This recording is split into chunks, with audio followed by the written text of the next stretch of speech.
Yeah, but nope, can't think of a joke. I'm fine. How are you? Oh, better than I thought I would be come this time tonight, because I had a plan, and given how Cinema Eclectic has gone this week, that plan was likely to fail, big style. But so far, all the bits have fallen into place.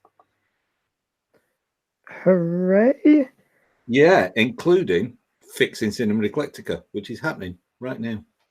Oh, good. Yeah, I saw there was some kind of palaver going on with it. Yeah. We recorded an hour and 14 minutes, and Graham received 10 of it, which finished with Rob saying, "So, welcome." That's not the ideal place to end the podcast, is it? I don't know. I think it lends the podcast an air of mystery.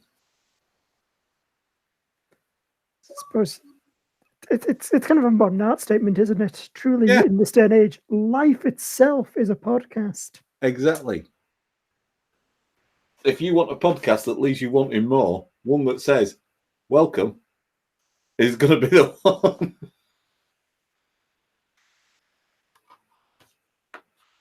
I think, anyway. That's fine. Just add an extra bit on the end. And if you want to hear the rest of this episode, become one of our exclusive Patreon supporters for more exciting content like this. Well, welcome. If you'd like to hear more of this podcast, please deposit your bank account details. Finally bringing microtransactions to the podcast world. Yeah. Absolutely. Right. I've nearly finished as Guardians of the Galaxy, so I'm going to review it while we've got the chance. Cool. We theoretically could get to the point where we can talk about what we've been reading. Well, one of what I've been reading is Avengers Endgame Prelude. That seems like a helpful tie-in. Yeah. So, we'll see how it goes. Although, what I would have called it is Avengers Infinity War, the graphic novel. Yeah, because in a sense, that movie is just a prelude to Endgame, isn't it? Yeah, and that's what Endgame Prelude is. It's basically an adaptation of Infinity War.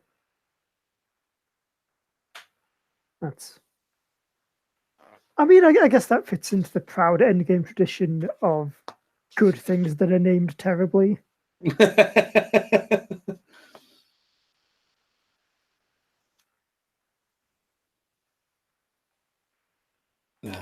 But yeah, it basically ends with the finger snap, and to be continued in Avengers Endgame, only in theaters.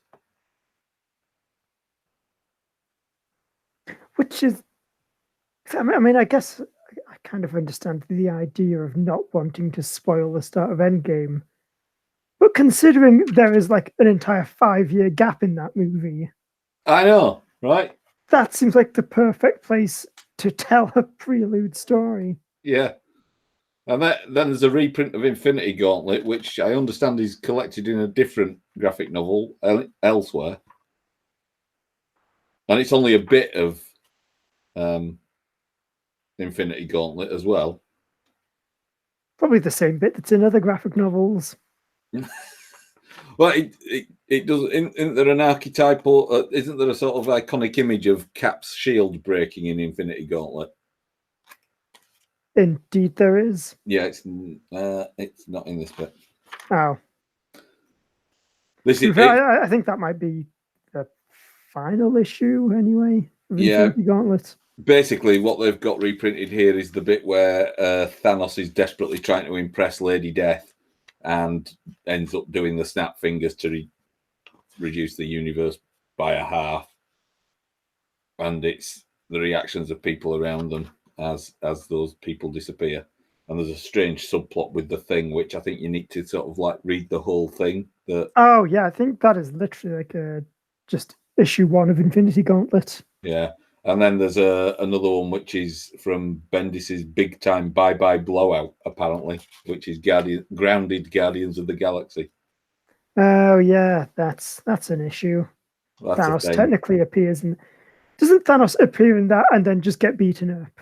Yeah, pretty much. Yeah. By everybody.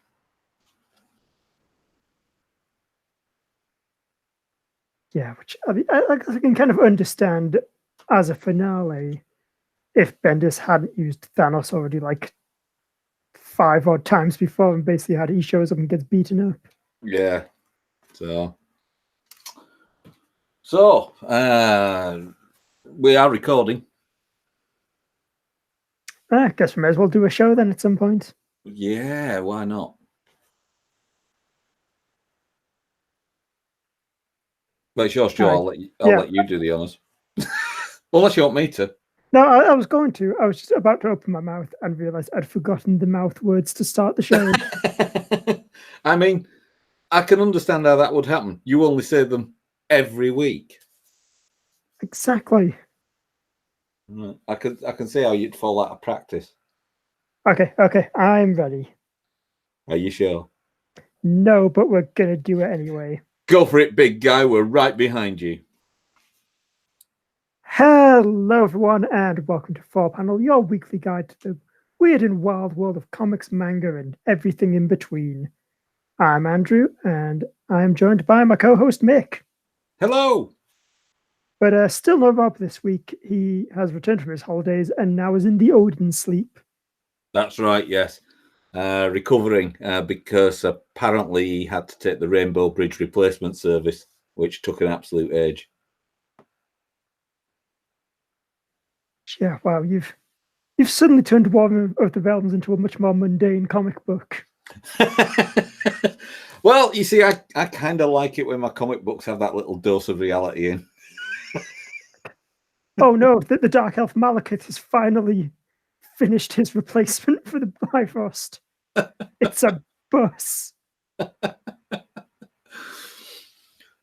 Yeah. And it only shows up half an hour late.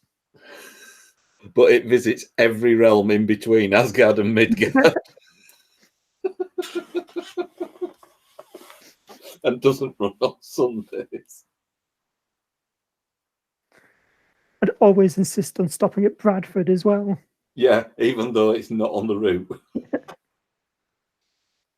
Yeah, so yeah, the other big reason Rob is not on the show this week is because he hasn't seen Endgame, which is perhaps unsurprisingly this week's topic. That's right. And I think it's only fair to warn our listeners, because you're comic book aficionados, we figure you've probably been out and seen it. So our coverage is going to be a bit spoilery. Yeah, we are doing spoilers, mainly so that we can go into kind of quite a few of the little details, sort of comic book references, callbacks to other things in the MCU, that sort of good stuff. Yeah. But obviously, if you haven't seen it yet, gouge out your eyes, stab your ears. Or alternatively, stop listening now and listen to our sister podcast, Cinema Eclectica, for a spoiler-free review. And I'm going to say Cinema Eclectica properly now. Cinema Eclectica. Well done, you. Thank you. So I guess we should dive into it because we have got 3 hours worth of film to cover, Mick. That's right. And possibly some reviews to squeeze in after. Maybe, if just as long as we can kind of slice off Thanos' hand and use the time stone to go back a bit. Yes. So, where shall we start? Shall we start at the beginning? Well, before that, just generally, Mick, what were your thoughts on the film? Well, this is an I enjoyed it while I was watching it. It was only when I was on the way home and thinking about it that it started to spoil things for me. But I think it kind of painted itself into a corner.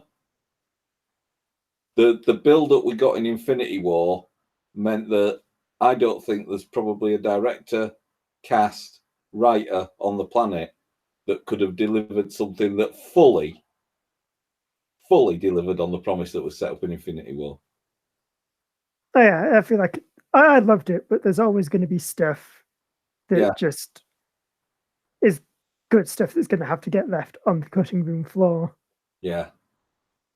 And maybe some stuff that we can explain here today. Shall we get into a summary? Shall we try? Shall we try?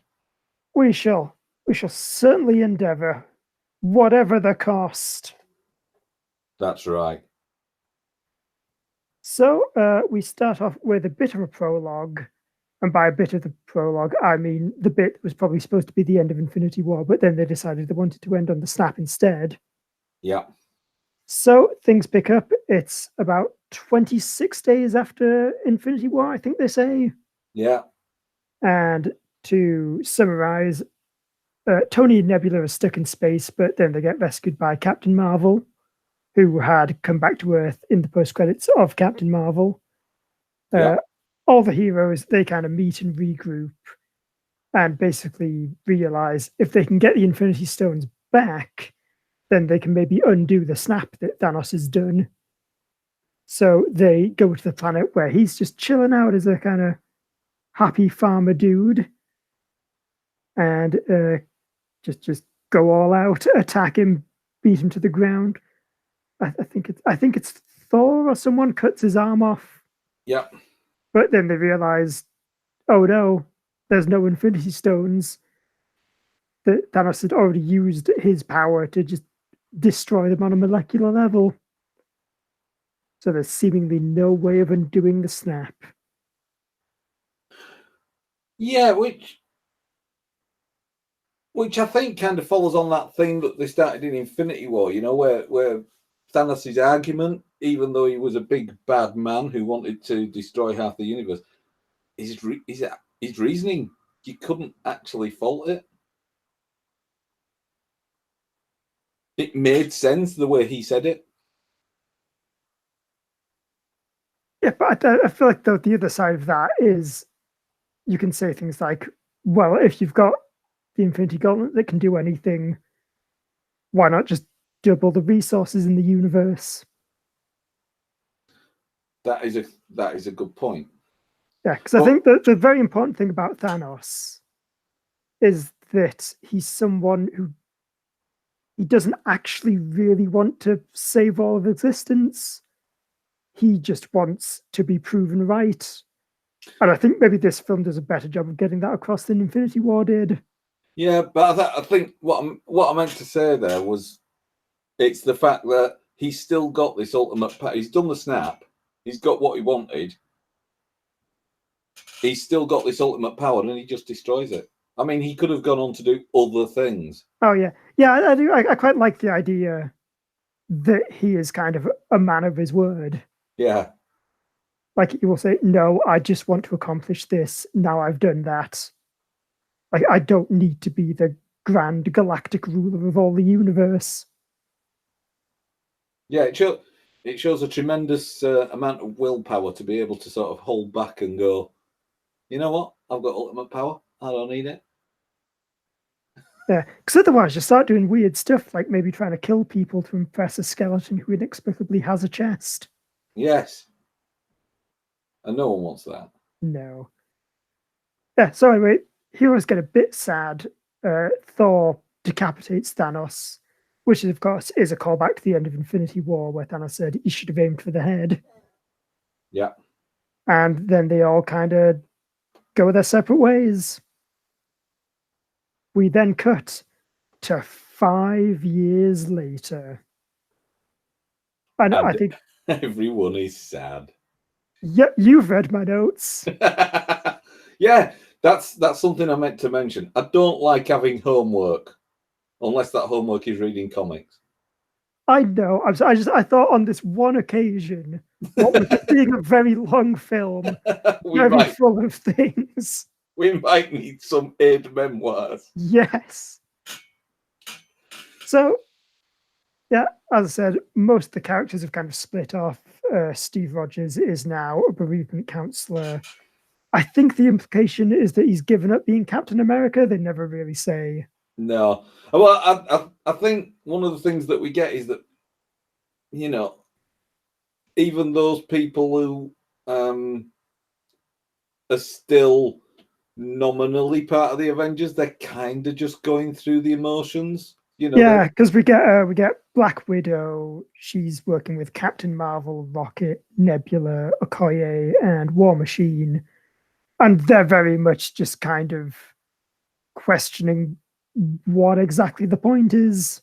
yeah, and Yeah, and the stuff that they're dealing with is in comparison to like the Battle of New York and those kind of things. It's very low key stuff, isn't it? yeah, it's very low key, and it's very much just we are trying to stop everything from just completely collapsing. Yeah, Like I think what sums it up best is Okoye is reporting that there's an earthquake under sea, and Black Widow says, you know, what are we going to do about it? It's just nothing we can do. yeah, Yeah, we also get a couple of references in that bit. Rocket is wearing a new costume, which is pretty much exactly the outfit he wears in the original sort of modern day Guardians of the Galaxy from 2008, and also which I think is a really good looking costume. uh-huh, Like he's got a little scarf thing. I think that looks super cool. uh-huh. The other costume that I think took me a while to decide how I felt about it is Captain Marvel, because she's got a much shorter haircut than she had in the film one that looks kind of, well, first Yeah, of all, a lot more like how it looks sometimes in the comics, depending on who remembers what her hair is supposed to look like. yeah. I have noticed that there is a vacillating approach to Carol Danvers' hair design. Yeah, is it long? Is it short? Is it tied back? Is it free flowing? Who knows? You're probably too young to remember this, Andrew, but there used to be a series of hairspray adverts where people followed women around watching the bounce of their hair going, is she or isn't she? That's what Captain Marvel is based on. How many hairsprays from the ads from the 1970s? That's the only thing that makes sense. You're right. Absolutely. And she's also wearing a new costume, which kind of looks a lot more like the original Captain Marvel costumes, where it's mostly red, kind of got some blacky dark blue bits as well. And I think initially when I saw it, I wasn't a big fan of it because I think it's quite jarring. Because Captain Marvel came out not that long ago to now have a costume that's like basically the color scheme's inverted. Yeah. I'm going to talk more about Captain Marvel later because it is one of my big gripes with the movie. Okay. Well, before we get to that, we get to the main kind of meat of the plot, which is Scott Lang, Ant Man. Remember him if you if you remember him and you remember the post-credit scene from Ant Man and the Wasp, you'll know that he's been kind of stuck in the quantum realm all this time. Yeah. Until he gets saved by the greatest hero in the Marvel universe, a random rat. Yeah, it just kind of crawls over the release button. You see, you call it a random rat.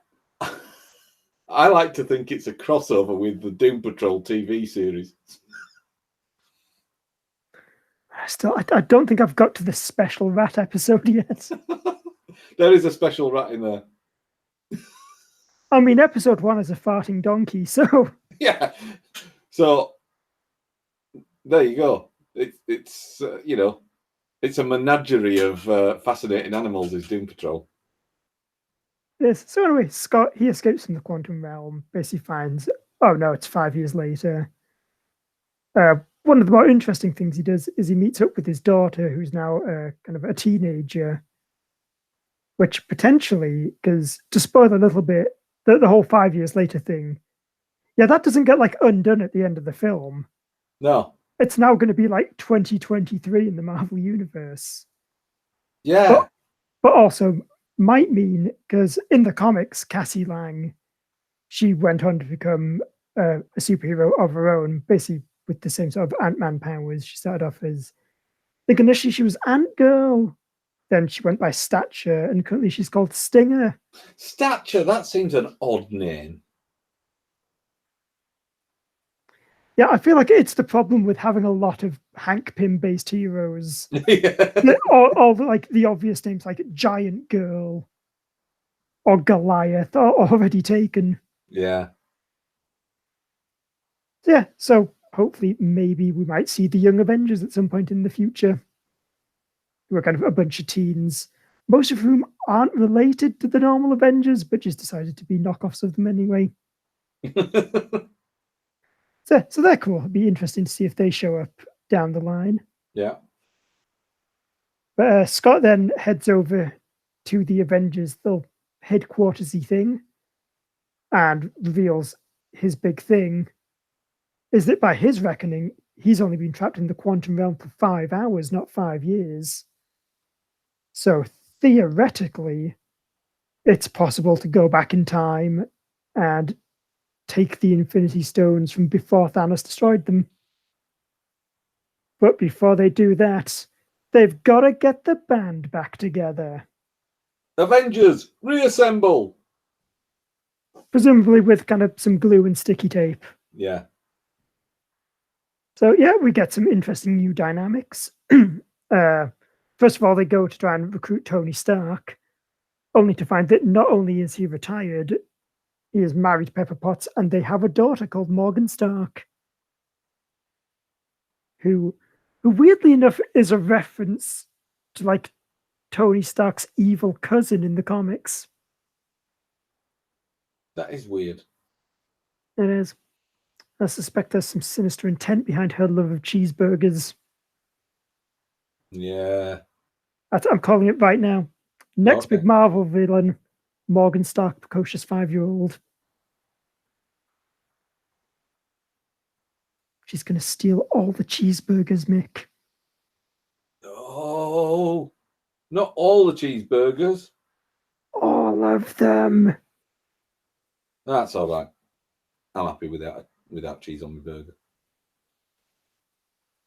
I can live with that. I can live in a world without cheeseburgers. But can you live in a world without Hawkeye? Yep. Well, that's good because he's not Hawkeye anymore. Yeah, we catch up with Clint Barton. He is now running around Japan, murdering Yakuza thugs because his whole family was. Oh yeah, that's the thing I forgot. That the film actually starts with kind of Clint's whole family getting snapped away. I forgot because he's quite boring.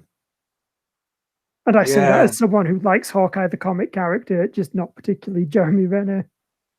Yeah, I've never really felt the Hawkeye character in the Avengers movie. I mean, even in this, when like theoretically he has quite an important arc, sort of just feels like they've brought him along for the sake of it. Yeah. Featuring Hawkeye in A Contractual Obligation. Well, no, it's featuring Ronin. Well, now. Ronin in A Contractual Obligation. Yeah, Ronin being it's weird Ronin because it's basically like if you're a Marvel superhero and for whatever reason you don't want to use your name, you can just be Ronin for a bit. Because Ronin, as a character, Ronin first appeared in Brian Michael Bendis' New Avengers, and I think it's all kind of spun off this sort of meta idea that Ronin was basically an acrobatic ninja dude who showed up to help fight the Hand and was very obviously Daredevil. But then at the last minute, Marvel editorial said, actually, no, we kind of need Daredevil for something. So Ronin was then revealed to be Echo, who was a side character from the Daredevil books, whose whole thing is that she's basically Daredevil, but with deafness instead of blindness. Right. And since then, Ronin's been kind of a catch-all term. It sounds very much. There's a thing in TV where script editors, because of the rules around rights and things like that, script editors aren't allowed to write their own, be credited for writing their own stories. So there's a group of names that get attached to certain TV shows that they don't really exist. Oh yeah, so it's sort of like how film directors, or film writers, if they really don't like what they're doing, they'll be credited as like Alan Smithy. Yeah. Yeah, that's basically Ronan is just the Alan Smithy of the Marvel universe. Basically. But yeah, Hawkeye was Ronan for a while. Basically, it all spun out of the idea that Brian Michael Bendis doesn't like Hawkeye. He comes like very hard down on the no bows and arrows are stupid, but samurai swords and guns are cool. Yeah. Yeah, so that's Ronan. He's in the film. He's got a terrible haircut and a silly tattoo. It is a terrible haircut, isn't it? So bad. So bad. Who authorized that? And also, when he first turns up, I thought that maybe the projectionist had sort of accidentally substituted a print of Blade Runner 2049 in for that section. That's what it felt more like that than it did part of the Avengers movie. Yeah, it did. Although I guess I kind of almost appreciate the stylized. If it was maybe a better character, I'd appreciate them doing like a little stylized bit for them. Yeah. And also, if he didn't stab the Twilight Samurai, you monster, Clint Barton.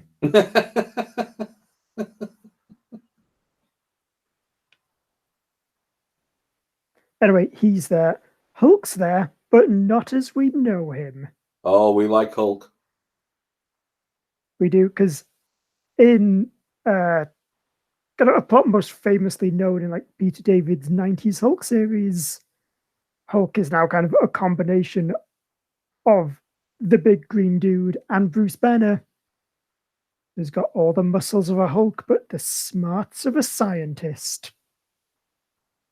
And also poses for selfies now. I like Hulk a lot in this film. Yeah.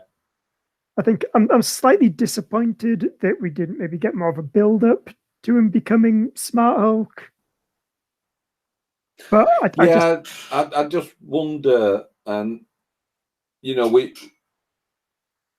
were talking last night when we were doing the Eclectica show that maybe this is how they're setting up some of those Disney streaming TV shows. This 5-year gap between the end of Infinity War and the beginning of Endgame, maybe that gap is going to be filled up with akin to, you know, like the Star Wars set of stories that aren't part of the main storyline but happen within that timeline. Maybe that's what they're going to do with these. Yeah, I think I wouldn't be entirely against that. Yeah. I think my main complaint with a lot of the MCU movies is what with them being kind of the big action blockbusters, we miss out on a lot of the kind of connective character moments. Yeah. So stuff like I think Scarlet Witch and the Vision's another really good example, where it's just bam, suddenly they're in a relationship. Yeah. I still really like Smart Hulk, though. I'm not going to disagree with you on that. I mean, it's a bit where Scott Lang is eating tacos, and then like Nebula touches down, and the blast from the ship blows the tacos away. But then Hulk walks past and gives him 2 tacos.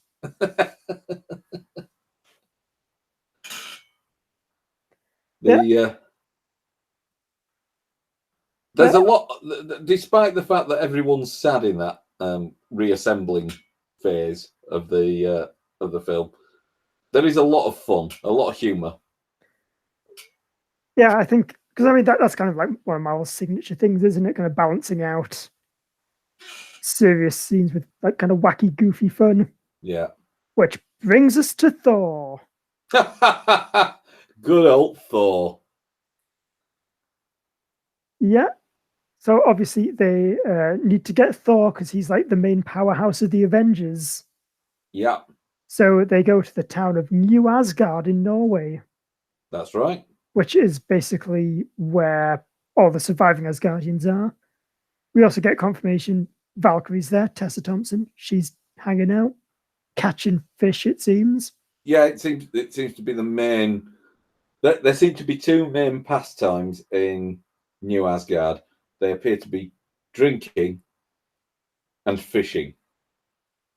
And if you Thor, it's lots of the former and none of the latter. That's right. Because he has let himself go. Yes. Like I love the idea that they turned Thor into the dude from Big Lebowski. They even reference it at one point as well. It's brilliant. Like he's just his hair's everywhere. He's got a giant beard and a really pronounced beer gut. Yeah, and he doesn't want to do anything unless it involves a big keg of finest ale. Yeah. It's such a. I feel like this would have been a film that dragged a lot more if we had just like mopey, overly serious. I failed my people, Thor. Yeah.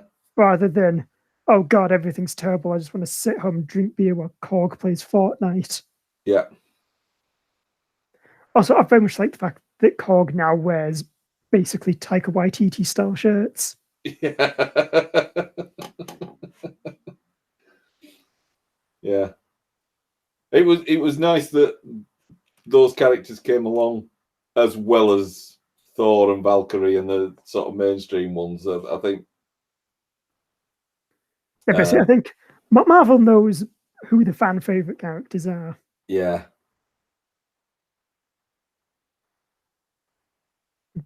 We want more Korg being delightfully space New Zealandish.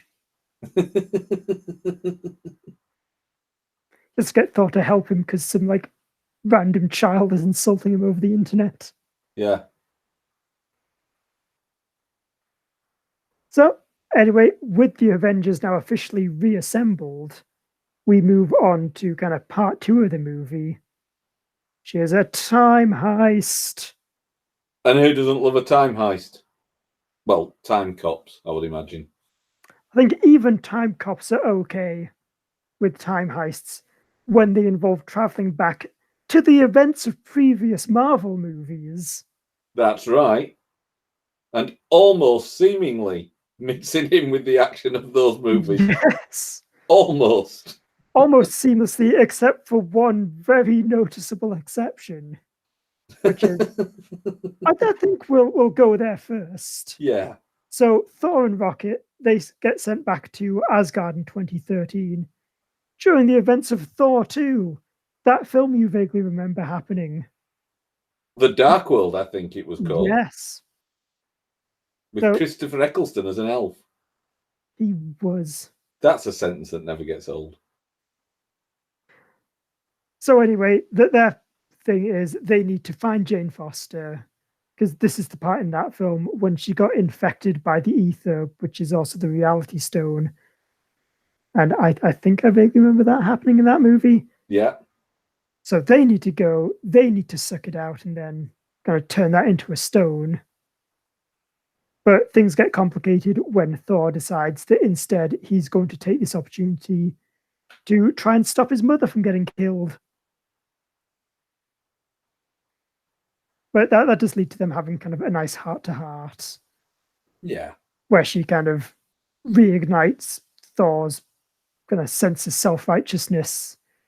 There's a really nice bit where Thor kind of, even in his like beach hobo, completely useless to everyone mode, just holds out his hand and Mjolnir flies into it. And I like the whole he's still worthy moment. Yeah. And also I enjoy the fact that everyone in Asgard refers to Rocket as a rabbit. It is good. Really. Joy isn't good though. What? How very clearly they couldn't get Natalie Portman to come back to these films.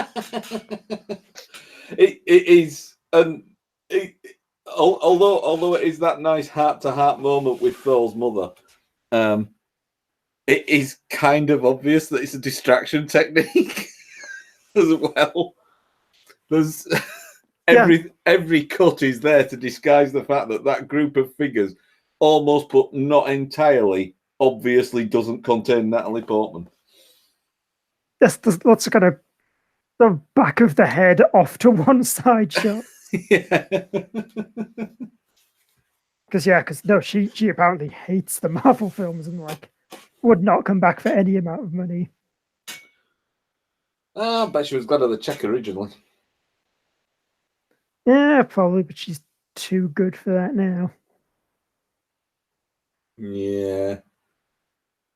Anyway, one of the more meatier time travel bits is that Captain America, Iron Man, Hulk, and Ant-Man go back to New York in 2012 because that's kind of one of the few times when there are 3 stones all on Earth. Because obviously this is during the plot of the original Avengers movie.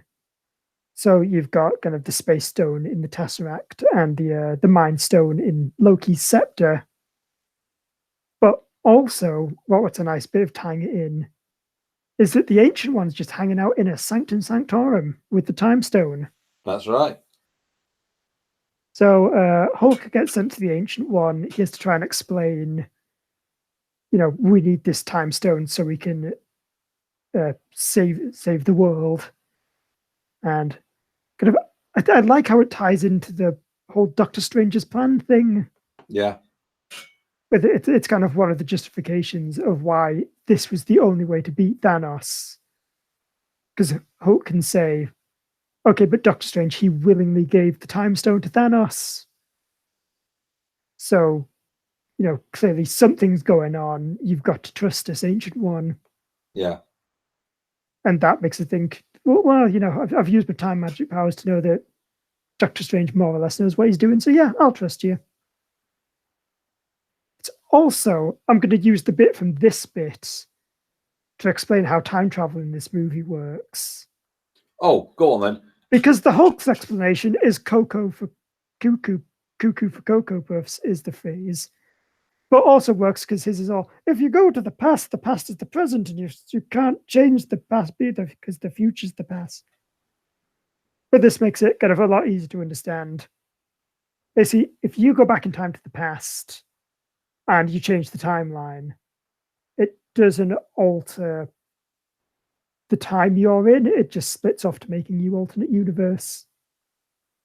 So, as the Ancient One explains, if you take the Time Stone, that'll then create a new reality where I don't have the Time Stone and so can't use it to stop, Dormammu or whatever, and he'll destroy the Earth. Which is why once the Avengers are finished using it, they've got to bring all the stones back to where they took them. But also why it doesn't completely nullify every other Marvel film. Yeah. So that's all good. Oh, it's also a thing that's technically a rule in the Marvel comics, unless a writer forgets about it. Can't remember that. I'm annoyed though because I tried to look it up but couldn't find it. It's either called the Kang hypothesis or the Richards hypothesis, and I can't remember which. But I can remember that I need to take a sip of water. Excellent. Refreshing. Anyway, 4Panel brought to you by water. It's the only thing that would sponsor us. So we then cut over to Stark Tower, where Loki's just been defeated by the Avengers. And Cap manages to secure the Mind Stone by basically, and this was one of my favorite bits in the film. So basically, a bunch of S.H.I.E.L.D. agents come to confiscate the scepter, but it's Jasper Sitwell and Crossbones, who we know in Winter Soldier are secretly Hydra agents. Yeah. I like that also explains, how Hydra got the scepter at the start of Age of Ultron. Yeah. But basically, they take the scepter, they go into a lift, and Cap joins them. And I love that to start with. It's almost a shot-for-shot reference of the elevator fight scene from Winter Soldier. Yeah. But just as it's all about to kick off, Cap kind of just turns to Sitwell and says, Hail Hydra. And so they just give him the scepter. And he walks up. I just love the giant, like really smug grin he has on his face as he walks off. Yeah. Just the, oh my God, I can't believe that worked. Yeah. And I also like that's kind of a cheeky nod to Secret Empire in the comics, the thing where Captain America was part of Hydra and was dumb and we're not going to talk about it.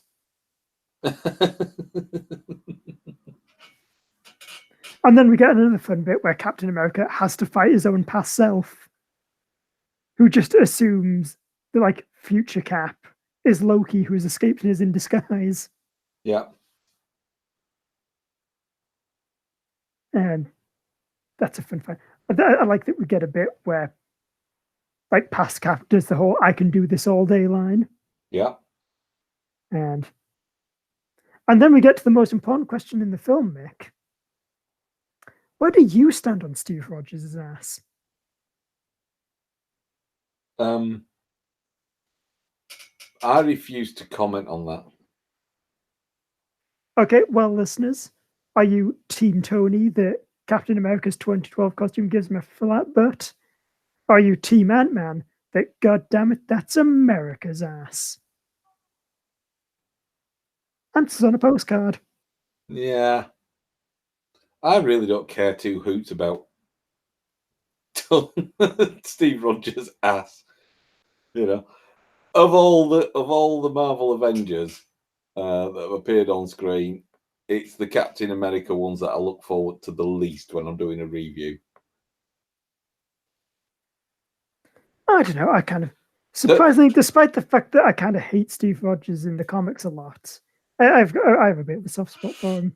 I think they're probably the best in terms of films. I think they're probably the best films in so much as they hold together better under the microscope of film critique. Yeah,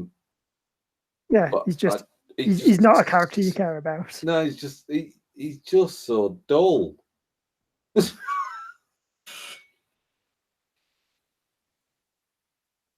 There's no concept where there's no capacity there for him to be any kind of anti-hero.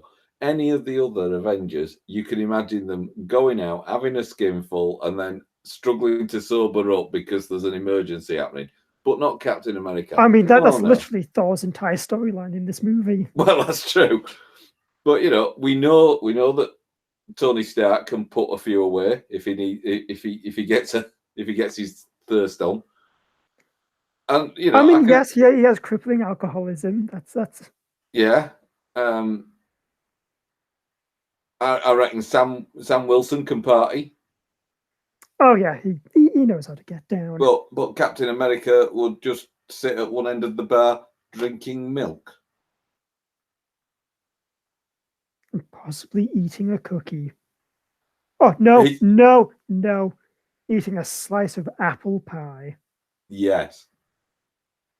His idea of going wild and crazy would be to take a cookie and dip it in the milk.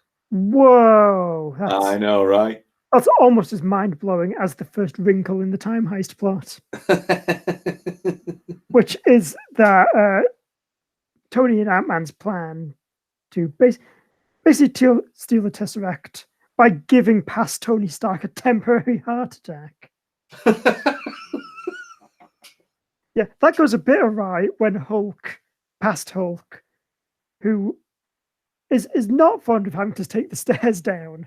That's right. Just bursts into the lobby screaming, "I hate stairs," kicks the case containing the Tesseract, causing it to fall out into the hands of past Loki, who then promptly slips away into a portal while no one's looking. Which, do you reckon that's going to be setting up the Loki TV series? Yeah, I think so, and I think that's what leads me to believe that might be what they're thinking of doing with this 5-year gap, because it just seems like a nice amount of time. If you were planning a TV show that picked up at the end of the prologue and finished, running for 5 seasons. That's a nice, decent length on a streaming service, I reckon. It's not too ambitious. Yeah, It's or even if manageable. it's just like a kind of a TV miniseries. Yeah, but I guess, it's a nice little time to cover in a mini series. yeah, I guess. Like, it's the weird thing for me though is that like, because surely this Loki, he's now like in an alternate reality to the main MCU, isn't he? Well, isn't everybody? I think to some degree.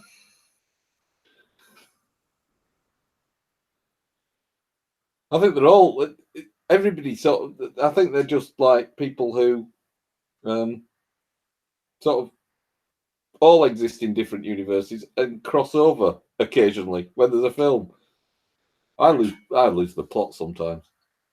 I guess, but I mean, like, within the terms of the timeline, it's not now that like Loki escaped at the end of the Avengers and so didn't die in Infinity War.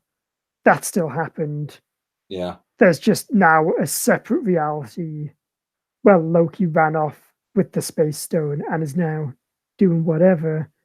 So I don't know if they're going to like try and find some way for him to cross over into the main timeline. Or maybe I'm just overthinking this and they're actually not going to reference it. Hmm. Anyway, Tony and Captain America, they because the way they've traveled back in time is basically using like a little shot of Pym particles, and they've got just enough to go back and then forward again.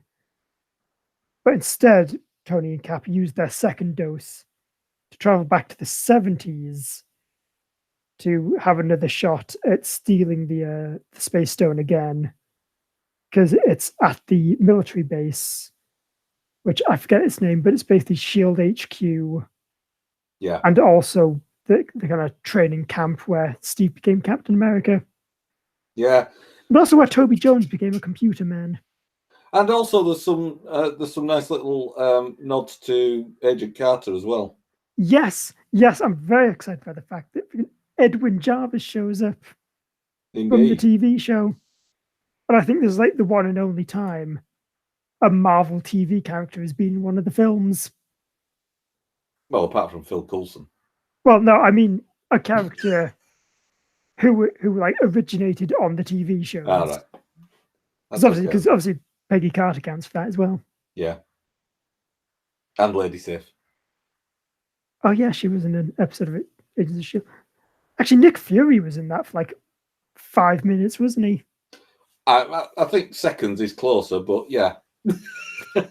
Yeah, that's true. No, but that show can't afford a whole minute of Sam Jackson. Indeed. Yeah. Oh, wait, there are some other fun little nods. We get a Stan Lee cameo as he sort of drives past in a car, yelling "Make peace, not war." Yeah. Which I believe that's it's supposed to be the final Stan Lee cameo. Yeah, because I don't know what the next Marvel.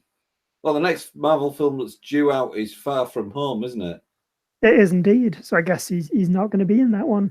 No, so at a stretch that if they managed to record a cameo early in the filming for that one, at a stretch there might have been a cameo for that, but I can't see it. Actually, no. To be fair, this is the last cameo in which real life human being Stan Lee appeared on set and recorded a scene. Who knows what kind of horrifying CGI construct we might see in the future? You're thinking Grand Moff Tarkin, aren't you? I am. What if they Peter Cushing him? Yeah, but you see, the thing is, that was still the warmest character in Rogue One. It was still the best acting. That's true. Maybe that's why he stood out so much. Yeah, he's the only one displaying human emotions. It wasn't the fact that it was a terrifying, ghoulish representation. It was the fact that he was the only one who actually put in a performance. Anyway, we also another little touch that I quite liked was when Steve breaks into Hank Pym's lab, we get to see the original Ant-Man helmet in all its glorious, dumb 60s glory, Yeah. with giant antenna coming off the top. But yeah, so basically that heist goes a lot better. They steal the stone, get the Pym particles. Tony gets to have kind of like a last conversation with his dad. And then they head back to the future.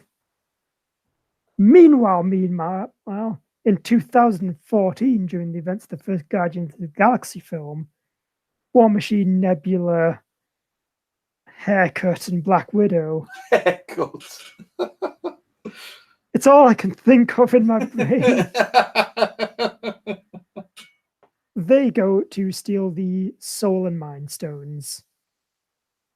So Clint and Natasha, they go to Vormir, which is, of course, the planet that Thanos went to in Infinity War. They meet the Red Skull, find out that to get the Soul Stone, one of them needs to sacrifice themselves. And this was a bit I did not like at all. No, I hate the planet Vormir.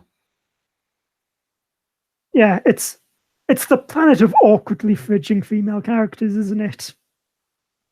Because Black Widow just decides, no, it's okay, Clint. You have a family that for some reason stay with you, so I may as well jump off this cliff. Yeah, I don't like the planet Vormir. In every film that the planet Vormir appears in, one of my favourite Marvel Universe female characters buys it. Yeah. And buys it in a way that sucks for them as well. Yeah. Because, like, when Gamora died, she didn't really get to do anything. No. And I feel like just in general, the Marvel films have done Black Widow a bit dirty. Yeah. Because I think it harkens back to that awkward thing from Age of Ultron of, I can't have children, therefore I'm a monster. And Yeah. it feels quite like the, oh, well, if I can't have a normal life, clearly my existence is pointless. Yeah. Maybe they'll fix that. I mean, I hope they do, despite the fact that at the end of the film, they say very specifically that she can't be brought back to life. Yeah. So I'm guessing we're getting a prequel then, as a Black Widow Yeah, standalone. yeah, you'd think so. Or a very short movie. But it also creates quite a big plot hole that never really gets addressed. Oh, maybe the Black Widow standalone movie is actually, you know they say that in your last moments your entire life flashes before your eyes. Oh no, that's super depressing. So what we get is as Nat falls, It plummets hundreds of feet to her death. We zoom into her eye, and then her life flashes at a normally acceptable frame rate before her eyes, and we get to watch the prequel. Before she just pancakes on the ground at the end of the... Jeez! That's your fit. That fits about as well as how Black Widow's been handled in these movies. Oh man, that's the bleakest standalone ever. But also, yeah, so there are 2 soul stones then, right? Yeah. Which doesn't make sense. How does because Captain America goes back in time to return them at the end of the film, and so does he just go to the planet and just drop his stone off a cliff then? I don't. Well, this is the thing, isn't it? Because the whole thing that Red Skull says is a soul for a soul. So presumably, if you return the soul stone, yeah, then you should just get the person back. Yeah, it's a bit like taking a game back to Argos. Yeah, only without the endless queuing.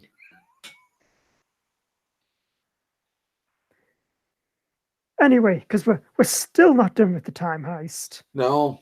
So There's still more. Nebula and War Machine, they go to the planet of Morag, which is from the start of Guardians of the Galaxy. And they get a very fun bit where it's basically that scene of Star-Lord kind of putting his headphones on and doing a little dance before he steals the stone. Yeah. But from their perspective, so you can't actually hear the music. Yeah. Which was very fun. And then I like that they just clonk him on the head and steal the Power Stone. Yeah. But oh no, Nebula's made that classic mistake that we all do when we time travel back. We forget to change our Wi-Fi password on our head computers. That's right. And so 2014 Nebula kind of sees Nebula's memories. And like Nebula. Is that what you're going with? Nebula. No, it's not. Tried it once, didn't like it. Nebula. It sounds like some kind of processed cheese product. So yeah, basically Thanos finds out, kidnaps present day Nebula, who never has any other kind of alternate name, and sort of does a sneaky switcheroo, sends his Nebula back in her place. Okay, part 3 of the movie. We're back in 2023 now. And the Avengers, they've got all the stones, they've made their own Infinity Gauntlets. And as the only person strong enough to survive a snap, Hulk puts it on and brings basically all the people who got snapped away back to life. Only while that's happening, Nebula takes the opportunity to sneak back to the time portal and bring Thanos and his big army to the present, which leads to big fight time. Absolutely. And it is a big fight. Yeah, this for me is like kind of what makes any problems I had with this movie worth it. Because this is a cool fight. Starts off with Thanos basically using his spaceship to just bombard the Avengers base. The whole thing collapses. Hulk has to hold up the foundations, basically like that bit in the original Secret Wars comic where he's holding up a whole mountain. Clint, he like grabs the Infinity Gauntlet and goes on the run from a whole army of Outriders, which he almost gets to do something, Mick. I know. But then he gets captured by past Nebula. But past Gamora, she basically frees our Nebula, who then goes and shoots bad Nebula. But this doesn't like wipe her from reality because alternate timeline rules. But mainly because comics. What's a really weird thing about this movie? What? I actually really like Nebula. I've always really liked Nebula. I mean, I am slightly biased because she's played by Karen Gillan, and I'm a big Doctor Who fan. But yeah, I've always liked Nebula. That's just it's like weird and kind of great to me that like this quite minor character, with every film she appears in, I like that bit more and more. Yeah. But I guess at this rate, by the time Guardians of the Galaxy 3 comes out, she's going to be like my favorite MCU character. Well, until they bring out Throg, the Frog of Thunder. Heck yeah, Throg. He's not in this movie. Or is he? Oh no, we're doing the spoilery review. No, he's not. Who is in this movie, though, are Captain America, Thor, Tony, and Thanos, who have a big Barney. They do. And this is the fracas to won't end all fracas. It is. It's great. Thanos does the bit where like he smashes apart Captain America's shield, like in the original Infinity Gauntlet comic. Thor starts off dual wielding like Stormbringer and Mjolnir, but then there's a bit where like Thanos is holding him down, and it looks like he's gonna like stab him to death with Stormbringer. But then Mjolnir comes like flying out, smacks him across the face, but then flies past Thor into the hands of Steve Rogers.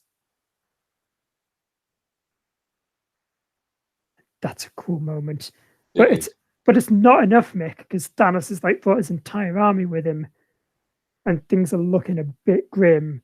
Because by this point, you know, Tony and Thor are unconscious. It's just Cap left. Yeah.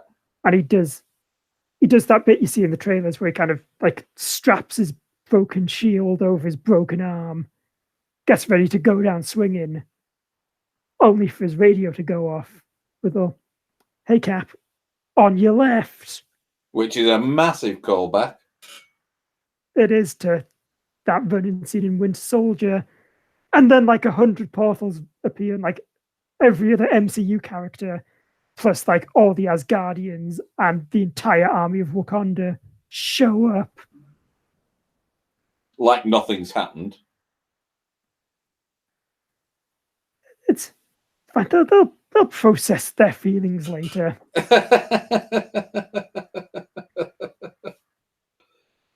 And then we have a really, really big fight.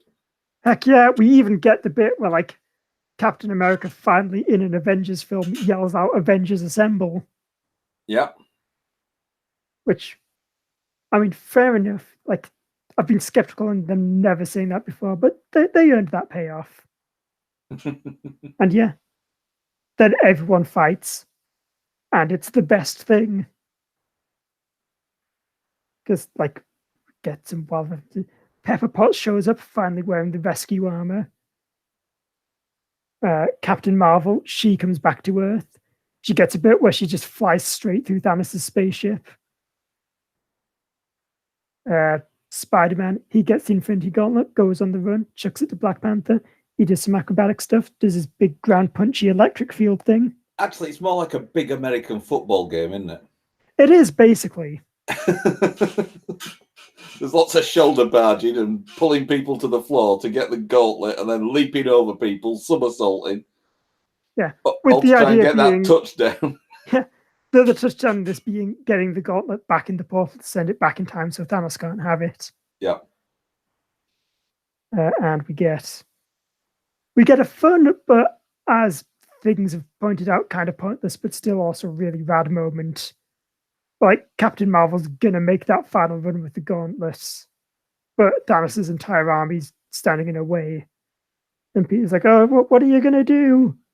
But then Okoye shows up and says she's gonna have help. And it's like all the female Marvel heroes, all the female Marvel heroes who haven't been unceremoniously killed off. Yeah. On Vormir. Damn you, Vormir! It's Faustian bargains. Anyway, they show up, which is like, I think that's probably a shout out to the comic A-Force. Right. Which is basically an Avengers comic, but with a kind of like an all-female Avengers team. And yeah, they show up and just do a big charge against Thanos' whole army. Like, it's cool. But also Captain Marvel kind of didn't really need the help. Yeah. And we'll get to the end of the synopsis piece first, but this is where my big gripe about this movie comes in. Yeah. So basically it ends with Tony Stark gets all the Infinity Gems. Well, fine. No. Forget it, MCU. They're gems. They're Infinity Gems, not stones. Tony gets all of them. He does a snap and kind of wipes out Thanos' army, but at the cost of his own life. What a guy. Also, just to really like send the dagger home, we get the really great exchange of Thanos like with the gauntlet just yelling, "I'm Thanos, I am inevitable." To which Tony replies, "Yeah, well, I am Iron Man." And then snaps. So yeah, it ends with Tony having a big funeral with all the heroes there. Thor makes Valkyrie king of Asgard, then decides to go have fun space adventures with the Guardians, who are trying to track down past Gamora, who's kind of still in the present but on the run. And then Steve Rogers goes back in time to return the stones, but then misses his return window. Dun, dun, dun. No! However, looking across to a park bench, Falcon and Bucky see Steve Rogers, now an old man, who reveals that for once, uh, taking the decision to do something for himself, he decided to stay in the past and live out his life with Peggy Carter. And the movie ends with him passing on the shield to Sam Wilson, who's going to be our new Captain America, I guess. Indeed. And hopefully one that doesn't just drink milk and eat cookies. Well, he also flies. Well, there is that, yeah. And he does big punches because he's Captain Falcon. Anyway, Jesus Christ, that's the synopsis done.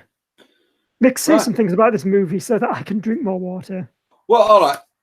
We said that, it's a good fun movie. It's a roller coaster. It takes you on various journeys with the characters that you love.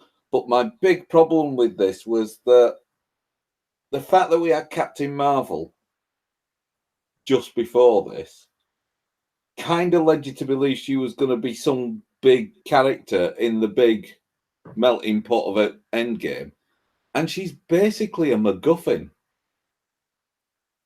She's the get out of jail free card for when they've written themselves into a fight they can't get out of. Yeah, I think that's something I didn't mind it in this movie because I think I like her not being around for a lot of it because it is more focused on saying goodbye to kind of the pre-existing characters. I know, but yeah, I feel like they need to be careful. They can't just write. And then Captain Marvel swoops in to do big punches to save the day for every film. Exactly. And what it would have been nice to see is, because presumably there's going to be a future for these ensemble pieces.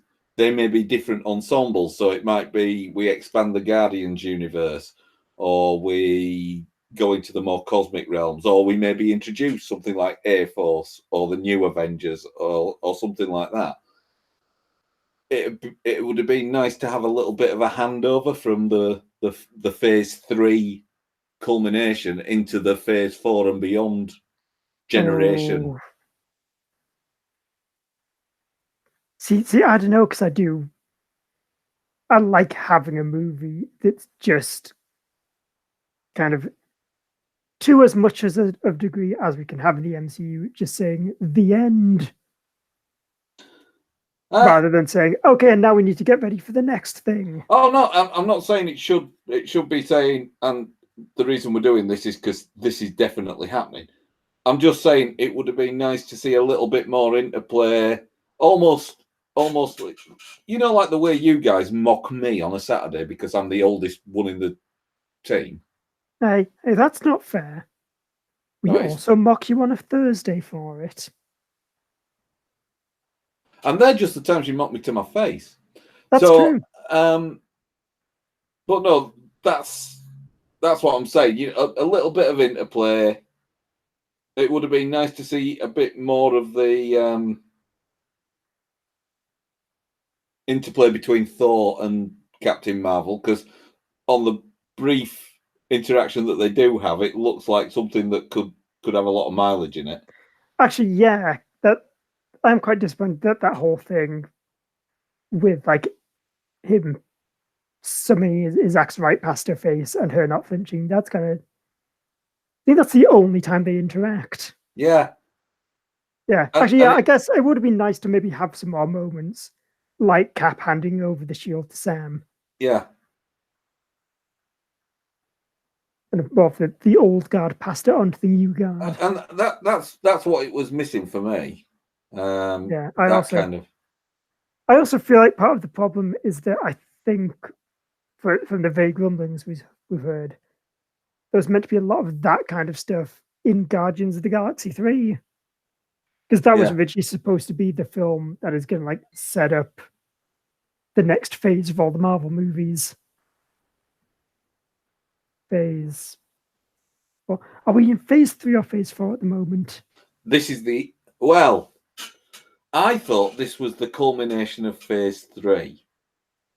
But someone has told me that actually Marvel have confirmed that Spider-Man Far From Home, which picks up I believe it picks up a few minutes after the events of Endgame, that is actually going to be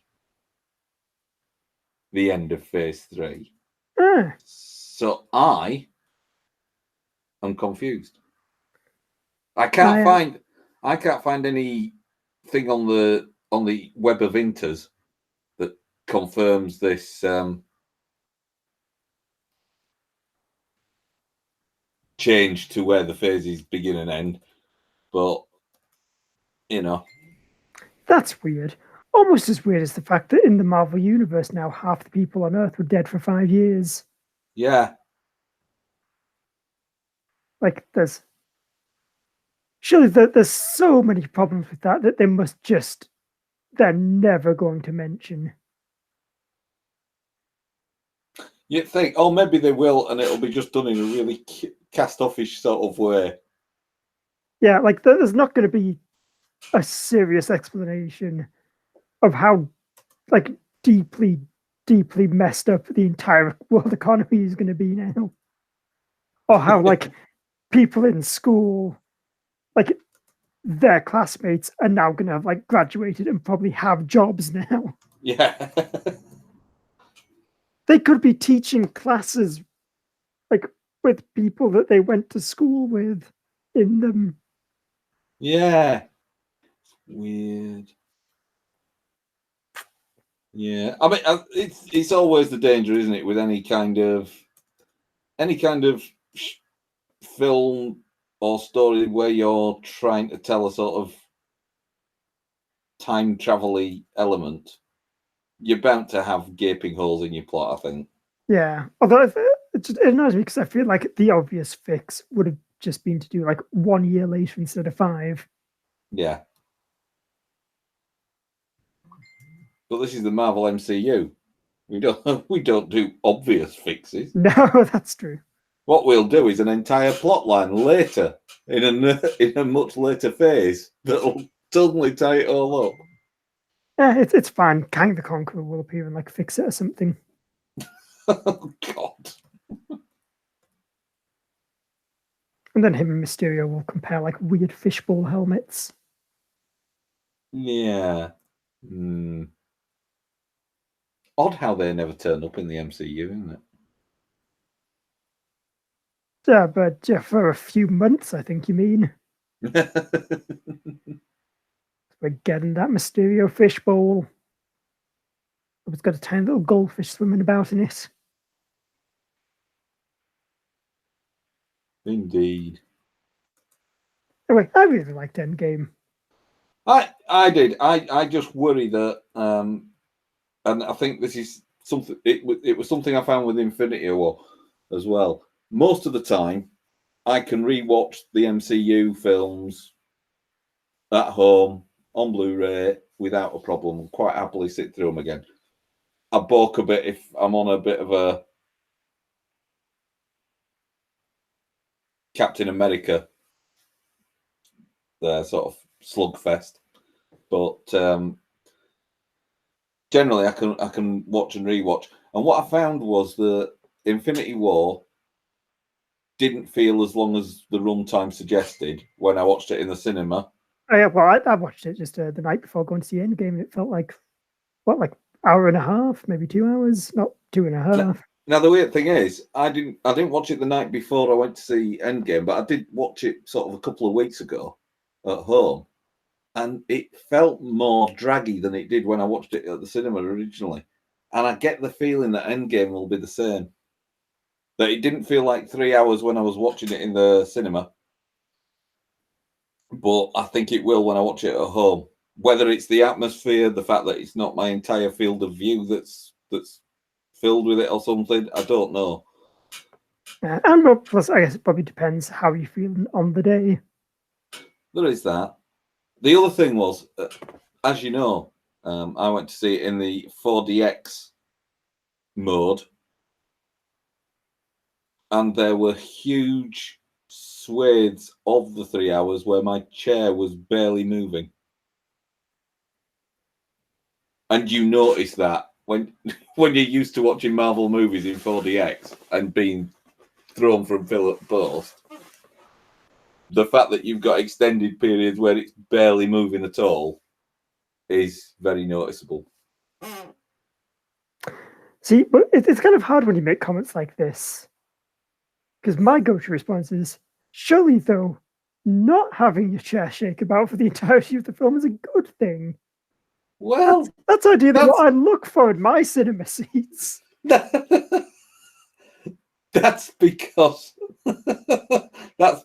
you don't have the same sense of joy that I have when someone's arm gets sliced off and you get splashed in the face with water and feel the thud as a dagger lands in their back. Or you from like nearly a decade in the future shows up and shoots you in the chest.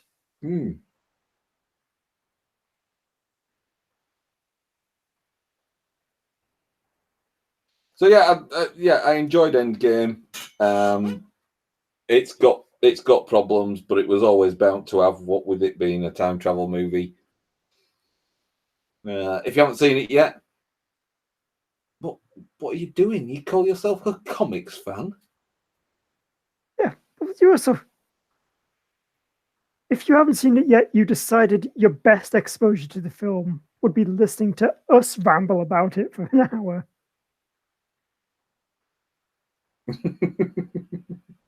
You're a strange one, listener, but you do you. Yeah. Hey, we're not going to judge. We'll leave that to Thanos. Except we can't because he's dead now. Oh, yeah. We can probably fix that. They did it in the comics. So many times in the comics.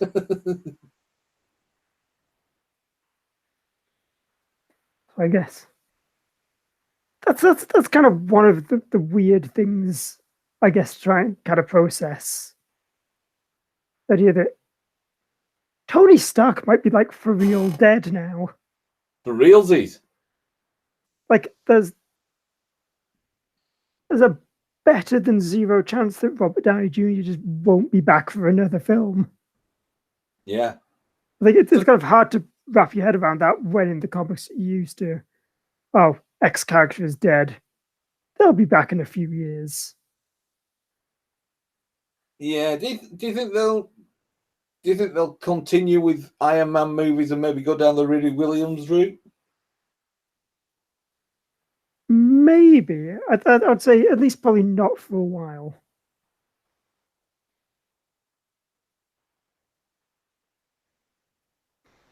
Okay. I mean, because to be honest, I think it's even going to be maybe a while before we see like even another Avengers movie. Oh yeah. Well, like I say, I think if we do see another, I think if we do see another Avengers movie, we'll move on to something like All New, All Different, or Young Avengers, or something like that. Yeah, or maybe just like the new Avengers or something. Yeah.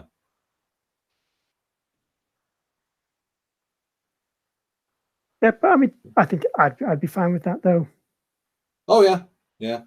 I mean, I must admit, I think I don't think the age of the Marvel ensemble movie is over. I think we're just going to see a change of pace, and they're maybe going to lose the epic scale that they've got at the moment. Oh yeah, because like I physically, I don't know how you could go bigger than like a scene with literally every surviving Marvel hero all teaming up. Like I think you would have to go in a slightly different direction rather than just, even bigger. Yeah. And so that's it. The next Avengers movie will be Thor goes to the shop to get a packet of biscuits. I mean, we're also saying that just because it's a bad idea doesn't necessarily mean they won't do it. Exactly. So I hope you're all ready for Avengers 6. This time there's 2 Thanoses. Yeah. So, bearing in mind that we introduced a new reviewing system on the last episode, where are we putting Avengers Endgame? I would give it a hearty, it made me grin comic book win. And I think I agree. Okay, that's good. It's probably for the best that we did not put, Marvel's multi-billion budget crown jewel in the charity or in the charity shop aisle even. Fair point. A fair point. So, shall we take a break there? Yeah, I'm good with letting you do some reviews if you want to. Okay. Because I know we're at an hour and 20, but some of that was waffle. Yeah, it's also why not? It's a kind of big blowout special, so Yeah. Who's editing, by the way? it's probably going to be me. I think. Okay. Right. It seems a bit unfair to shove it on Rob when he's just back. That wouldn't normally stop you. That's true. Anyway, what I was going to say is you can just do your reviews. Okay. Because I've been talking about Avengers for nearly an hour and a half and I'm knackered. Hey, I did 2 hours of teaching young people to public speak today before I did this. Oh no. Yeah. I was like, how are you even making sentences?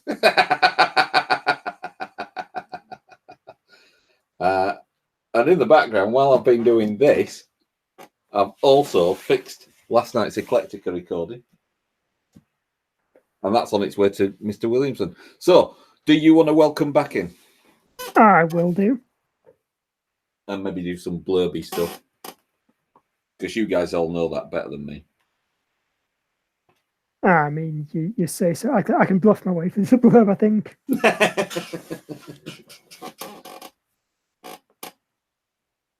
And welcome back.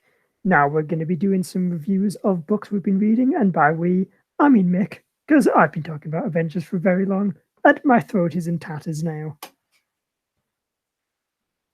Help me, Mick. You're my only hope. Oh, wrong franchise. Well, it's fine. It's all going to be owned by the same people eventually, isn't it? Well, already is, actually, isn't it? Yeah. See, like Nostradamus, my predictions have come to pass. And your prediction was only 18 months after the fact. So, while we've been covering Endgame, I thought I'd cover the main piece that I've been reading over the last couple of weeks, which is Avengers Endgame Prelude. Which, in the fine Endgame tradition, has a terrible name. It does. And it would have just made so much more sense if they'd just called it what it actually is, which is Marvel Avengers Infinity War graphic adaptation. Because that's what it is. I mean, do you know there's a comic book series in which the Avengers have to travel throughout time to stop various shenanigans called Avengers Forever? Call the film that. Yeah. But this is literally, I was looking out to see if there were any sort of little side trips that we didn't see in Avengers Infinity War or anything like that. But no, it is pretty much the first page of Avengers Endgame Prelude is the stuff on the post Ragnarok Asgardian arc ship, with the death of Loki and Loki saying we've got a Hulk and all the rest of it. Then we go to the Sanctum Sanctorum and have all the bit with Wong and Strange. Then we have Iron Man turning up. We have the bit with Spidey going up into space. It's shot for shot, just Infinity War. So why not just call it Infinity War? It's got as a couple of backup strips.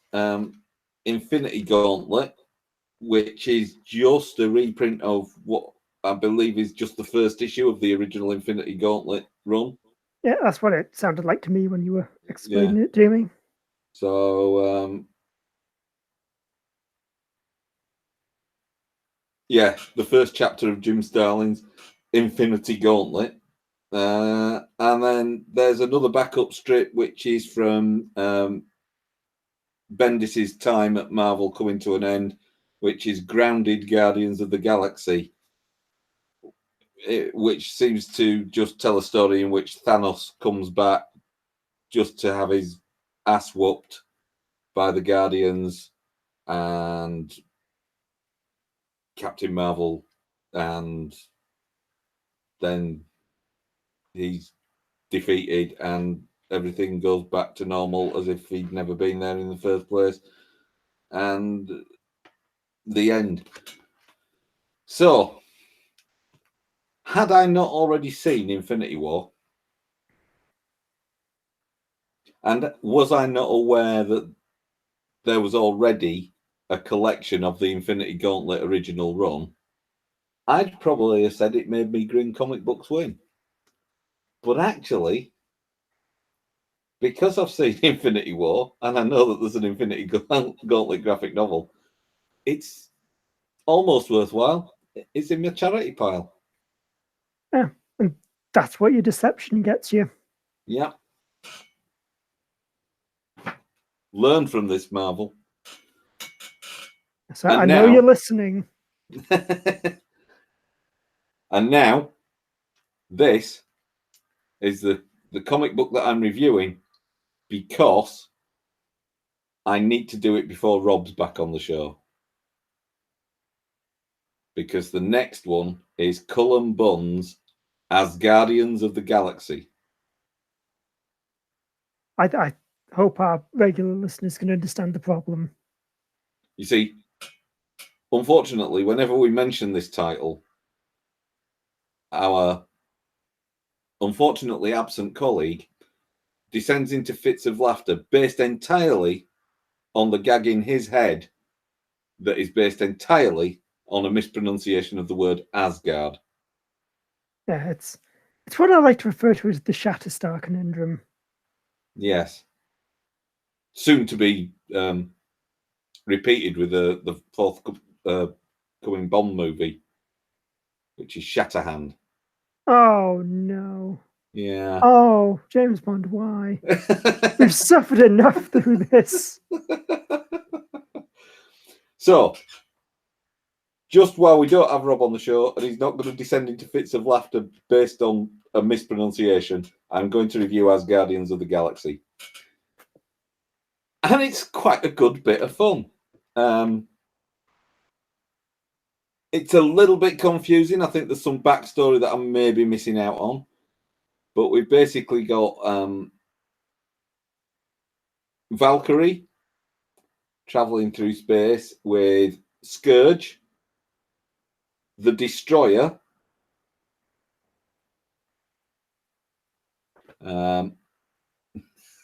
Kevin Masterson,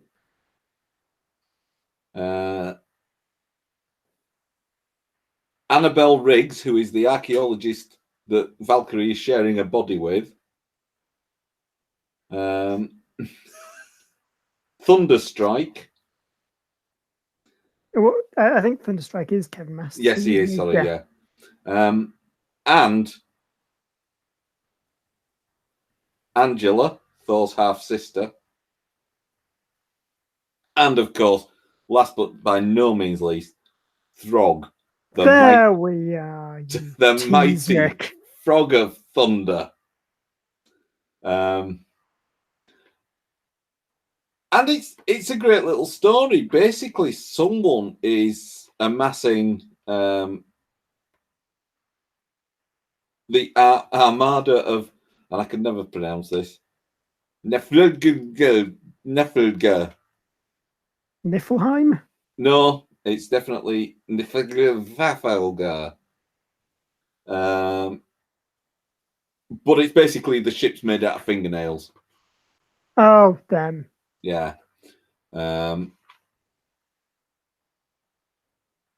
And it's being assembled by someone who we've mentioned earlier in this podcast as being one of our growing favourite characters. Only in this one, she's a wrong 'un. I can't think of a fun joke answer that isn't Nebula, but cool, Nebula. Yeah. And she's, I mean, this is sibling rivalry on a scale you won't believe. She's using this armada of the undead, which includes like Asgardian gods, to destroy every planet in her path, just to show that she's deadlier than Gamora. Nebula, you scamp, you rascal. And that's basically the entire plot. This epic space battle against this armada, just because Nebula wants to prove that she's deadlier than Gamora. There's an uneasy alliance with Kid Loki and the Nova Corps, and it's one of those comics where it's exactly what a comic should be. It's nonsense, but it's fun. There may be some subtle references that I'm missing. There's a guest cameo from Thor. There may be some backstory that I'm unfamiliar with. Probably the main thing is probably who Kid Loki is. Yeah. But even without knowing who Kid Loki is, you know, he's basically just another facet of Loki. So Yeah, it works. He's basically just like a bit of Loki's soul, more or less. Yeah. Is, I think, the easiest way to explain it. But he still does Loki things. And it's just a lot of fun, especially the bits that feature Throg. I want Throg to have his own series. As well he should. Indeed. Because he's great. Possibly bring back a new version of the Pet Avengers. Indeed. So, what I'm going to say about Asgardians of the Galaxy by Cullen Bunn. With art by Matteo Lolli and Federico Blee, is It Made Me Grin. Comic books win. Hooray! We've had an uncharacteristically positive show today. We have. Talking about things we actually like. I know. Who'd have thought? And do you know what I've noticed? We did that on the week that Rob wasn't on.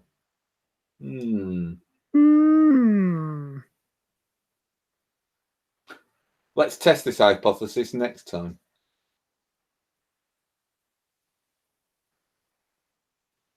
Well, I guess we'll have to see. Join us next week for all joy to be sucked out. As we return to just bitter husks.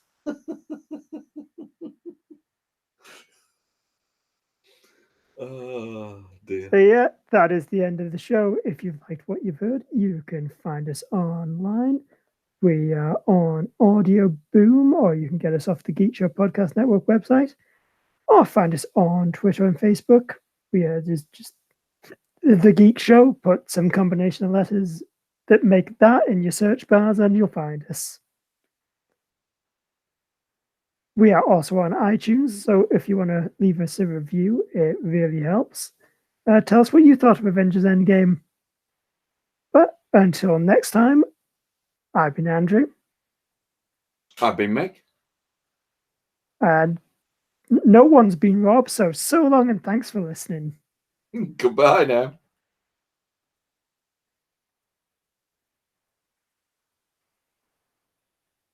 Well, that went well.